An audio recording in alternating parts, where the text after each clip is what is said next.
Welcome back to the Talk Healing to Me podcast, where we get real, go deep, and talk about healing from the inside out. I'm Karen Dwyer, and today I'm reflecting on the powerful, soulful, and hilarious conversation with actress, writer, and podcaster and creative force Hilary Rose. This wasn't just a chat, it was a reminder that you don't need to uproot your life to live in alignment. You can start right where you are. And here's what I took from today: 10 short but powerful takeaways. This podcast is for educational purposes only and is not medical advice. Always consult your doctor. Views shared are personal and not a substitute for professional guidance. And the first one was sovereignty starts with small personal choices. So Hilary spoke about sovereignty as her guiding principle. So governing yourself instead of handing over your power. And it doesn't have to look like something really radical. It might be choosing to grow herbs on your balcony or switching your shampoo to a really healthy one without any nasty chemicals. Or it might be saying no to a role that doesn't align with your values. Sovereignty lives in those micro moments and those micro decisions. The second one was living wild doesn't mean going off grid. So living wild for Hillary doesn't mean abandoning society or going to live in a little hut out in the countryside off electricity and everything else. It means questioning the default. So it's asking what actually feels good to me. What would a more conscious, creative life look like right here in this house with these kids in this body? So you can live wild in suburbia. It's just a mindset. I loved that. The third one was you are what you consume on every level. Now, I have to tell you, this one, and for those of you who know about my own story of creating products when I was 23 that had all of the chemicals, all of the nasty chemicals taken out of them, like SLS, phthalates, triclosan, sodium lauryl sulfate, and lots of other things, like toxic beauty and products to toxic news cycles. There's so much to be mindful of there. And sometimes it can feel overwhelming. So when I say this, I kind of feel like, oh, you don't want to fear monger, oh, that you have to review everything. Like I use the Yucca app on my phone, YUKA, and you can scan barcodes when you're in the supermarket and it'll tell you if it's got a good rating or a low rating. And there's some caveats with that there too. Like there's something called orthexia, right? Which is when you can get overly consumed with doing everything perfectly and everything right and eating only the perfect things and doing lots of exercise. That can become debilitating in itself. So when I talk about toxic products and things like that, I really want it to come with a friendly nudge and warning. There's so much that you can control, and then there's other things that, oh my goodness, if you were to look at absolutely everything that you did in your life, sometimes you wouldn't go outside the door. So really, and it's going back to that sovereignty. What works for you, not what society expects you to do, not what the person you're following on Instagram tells you need to do. You've got to look at what actually is workable in your life. And you can do things a little bit by little bit. But Hilary really reminded us that everything that we take in becomes part of us. And whether that is food or media or relationships or energy, it all gets stored. So it really is important to look at those things and start paying attention to what we're letting in, whether it's friends that maybe suck the life out of you, or whether it's, a product or a food or a takeaway that you know is really not great for you. It's in those moments where you decide, you know what, instead of this, I'm going to choose this instead because I know my future self would be grateful. It's not to suck the joy out of your life, but it's really to allow yourself that choice in what you consume. I feel like that was a health warning. I don't mean to be preachy. We're going to do a whole episode on products, on what we consume physically, mentally, emotionally. So don't worry, we're going to break it down a little bit more and just make it a lot more easier without the fear, without the anxiety or the worry, and just look at what is actually possible day to day, where you can make those small incremental changes that add up to a great big difference in yours and your family's life.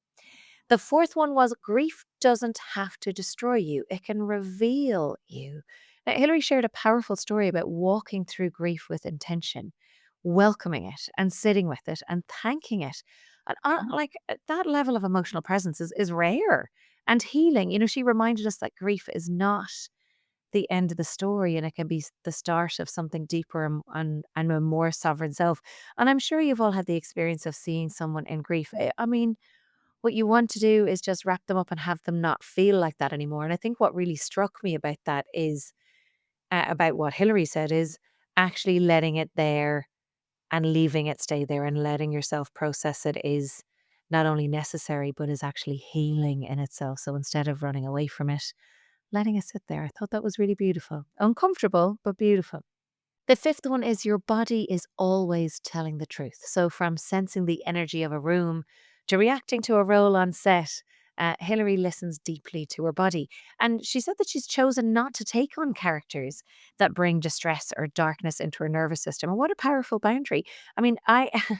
My saying it's even with, I don't watch the news anymore, even though I have friends that work in journalism. I don't watch it anymore because it has me come away feeling anxious. And I do recognize that that sounds a little bit ignorant, but it doesn't work for me to watch it because I feel anxious when I go to bed, when I wake up, and I feel like anything that I need to know, I'll be told or someone will pass on to me. But even I won't watch scary movies or anything really violent. Like my level of scare is Murder She Wrote. That's the level that I go to because I really do think, why put your body through that? Why put your mental and emotional well-being through that kind of stress? I don't know. Lots of people do. I know lots of people that love those kind of things. I just can't do it, or I choose not to. And our bodies do know. This episode of Talk Healing to Me is sponsored by Clean Boss, created by Joy Mangano, the legendary inventor behind the Miracle Mop and a pioneer in clean innovation. Clean Boss is a botanical disinfectant that kills 99.9% of viruses, germs, and bacteria. It's safe for food surfaces, soft surfaces, and baby high chairs with no toxic ingredients and no rinse required. It's also a degreaser, odor eliminator, and all-purpose cleaner that works as hard as the chemical-heavy stuff without the health risks. Check it out at getcleanboss.com/Karen for a clean, better, and living safer life. The sixth one was creativity is healing and necessary. So, whether it's starting a podcast or building a passive home or making your own body balm, Hilary's life is a love letter to creating outside the lines. And her message was creativity isn't a luxury, it's part of coming alive, and we don't need to wait for permission. We start with what's in our hands. One of the things every week on our Friday wind up call with our clients is at the very last question, we schedule fun. Where in the next week are you going to schedule fun? Because I think it is easy to let that creativity, that fun slide when you're busy, when you're going through each and every day, you get what you need to get done. And then a lot of time there isn't room left. So as much as it sounds maybe a little bit nerdy, make sure you do schedule in your fun. The seventh point was there is medicine in nature and it's free. So when Hillary needs to regulate, she doesn't reach for her phone, she reaches for the woods. That visual of her walking under the trees and in the forest, it's a reminder that nature really does hold us. I've read some studies around, and I can't remember the name of the tree, but walking through a particular type of tree forest can actually lower your stress. And they've scientifically proven that. How cool. Like it really does cleanse us and heal us if we let it. The eighth point was we all have intuitive gifts and to trust them. So, as a child, and I didn't know this, before speaking to Hillary, Hillary just knew things. And as an adult, she reclaimed that intuitive power and now lets it guide her. She reminded us that we don't need to see spirits to be intuitive. Sometimes you just know. And that knowing is your compass. And you'll hear in another interview next week, we talk about that with another one of our guests.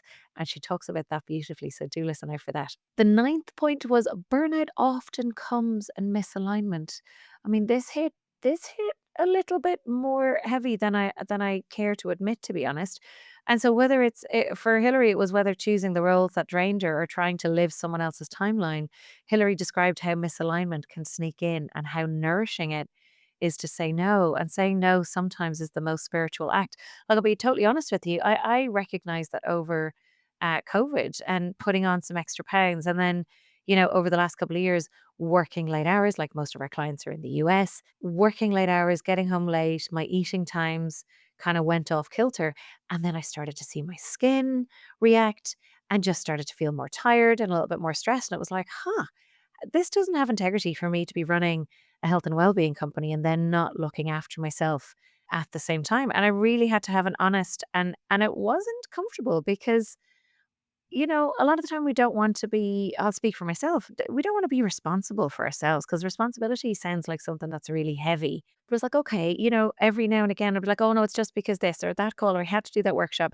But then all of a sudden, those days turn into weeks, and the weeks turn into months, and then the months turns into a couple of years.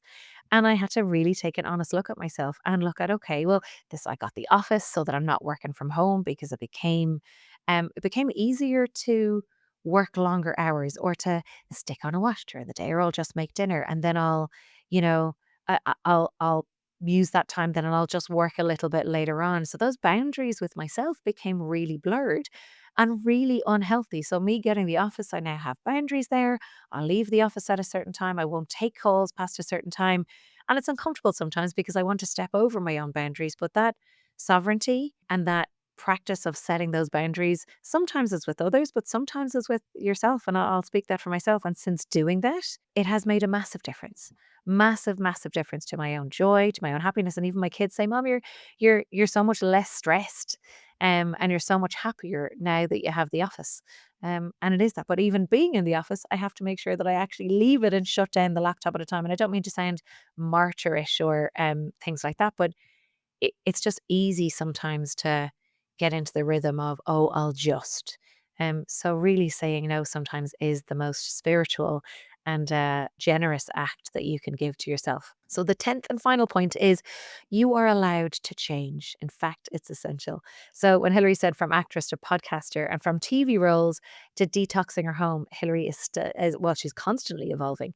So her story is permission for all of us to pivot and to get curious and to follow what's lighting us up now. So who you were 10 years ago isn't like who you're meant to stay with. So there you go. I hope you enjoyed those points. I loved that conversation with Hilary, and it had me reflect on where I'm, going through all of those points, particularly with my own boundaries. It was really, really important to do so. And I'm so looking forward to, depending on what time of the year or what date you're listening to this, Hilary and I are co hosting again the Nourish and Flow Festival. So do go take a look at nourishandflow.ie. Get your tickets. We'd love to see you there. Our pal Wendy is running the whole festival. It's fabulous. It's all about pausing and resting this year. So we'd love to see you there. So look, we'd love to hear from you. If you have a question for Hilary or a guest that you'd like to bring me on the show, or maybe a personal win of the week, something that you'd like to celebrate or just acknowledge. And we're starting to get lots of emails, which is so lovely. So first of all, thank you for listening, but also then taking the time to email is really, really beautiful. And you have been sharing your wins. So here are the ones that we want to celebrate with you. So, win from Caroline in Galway. I finally had the courage to take a full day off work last week. No emails, no laundry, no guilt, just a walk by the sea, a nap, and a homemade curry. Oh, yum. It was the first time in years I gave myself full permission to rest. I'm calling it a radical act of self love. Yes. Oh my God. Brilliant, Caroline. Thank you for sharing that. Here's a win from Jenna in Toronto. She said, I swapped out all of my household cleaning products for natural alternatives. It's something I've been wanting to do for ages. I hope you looked at Clean Boss as well. Feel free, if you haven't, no pressure, but feel free to have a look at those as well. I've been wanting to do it for ages, but I always felt overwhelmed. I started with just one cupboard and now I'm on a roll. My home feels so much lighter, and so do I. Oh my God, that's amazing. Our feng shui expert will absolutely love hearing that as well. So cool. This is a win from Michelle in Birmingham in the UK. This week, I caught myself starting to spiral into people pleasing mode and I paused. I took 3 breaths and I said, actually, I need to think about that and come back to you. It might sound small, but for me, it's huge. Yes, I love that. Those boundaries in real life and happening. That's so, so cool. Then we have a win from Ashling in New York. She said, after listening to the episode with Hilary, I planted herbs on my windowsill, mint, basil, and parsley. I know it's just a few pots, but it feels like I've taken back a little corner of my own sovereignty. Every time I make tea, I smile. Oh, they are beautiful. Please, please, please send us in your notes, your wins, anything that you'd like us to share to podcast@talkhealingtome.com. And I also want to hear your aha moments, your growth, your mess, your magic, all of it. Whether it's trying out your natural deodorant, even if it goes terribly, or standing your ground at work, or saying no to something that drains you, those little wins are big, big shifts. And you might just get a shout out in the next episode. Thanks for tuning in to Talk Healing to Me. Until next time, may you keep listening to your truth, walking your own wild path, and letting your life become its own kind of medicine. Please feel free to give us a review, a like, a subscribe. All of these are on YouTube in full video, on Apple Podcasts, on Spotify, wherever you find your podcasts, we are there. Until next time, keep talking healing to yourself. Bye for now. Thank you to our sponsors of this episode. You can visit getcleanboss.com/Karen. And also a thank you to our video and podcast producer and editor, Aoife McNamara at Imagine Media. Thank you.